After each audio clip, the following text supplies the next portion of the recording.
కర్ణాటకలోని బళ్ళారికి చెందిన దాదాపుగా 72 మంది టూరిస్టులు, అంతేకాకుండా బళ్ళారి అర్బన్ ఎమ్మెల్యే నారా భరత్ రెడ్డి కూడా దుబాయ్‌లోనే ఇరుక్కుపోవడం జరిగింది. ఎందుకంటే చాలా ఫ్లైట్స్ అనేవి ఇండియాకి వచ్చేవి అక్కడ క్యాన్సిల్ అవ్వడం జరిగింది.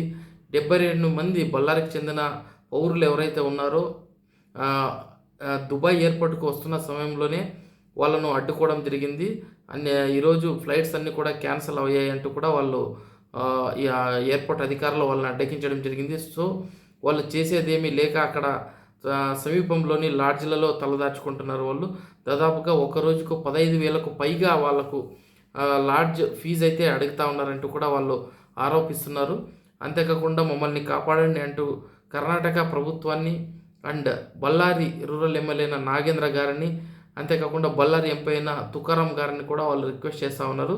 ఈ విషయాన్ని బళ్ళారి రూరల్ ఎమ్మెల్యే అయిన బి నాగేంద్ర గారు కర్ణాటక సీఎం అయిన సిద్ధరామయ్యతో మాట్లాడుతున్న ఒక ఆడియో కాల్ అయితే రిలీజ్ అయింది.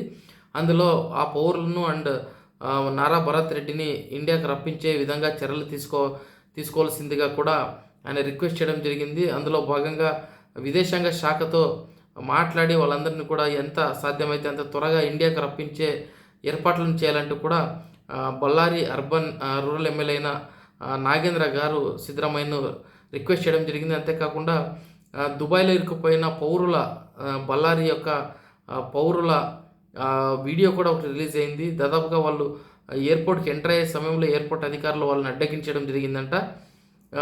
సో, మీ ఫ్లైట్స్ అన్నీ క్యాన్సిల్ అయ్యాయి. సో, నెక్స్ట్ ఫ్లైట్ బుక్ అయ్యేంత వరకు మీరు ఎయిర్పోర్ట్లోకి అలౌ చేయమంటూ కూడా ఎయిర్పోర్ట్ అధికారులు చెప్పడం జరిగిందంట. సో, వాళ్ళు తమ గోడునైతే వెళ్ళబుచ్చుకుంటున్నారు.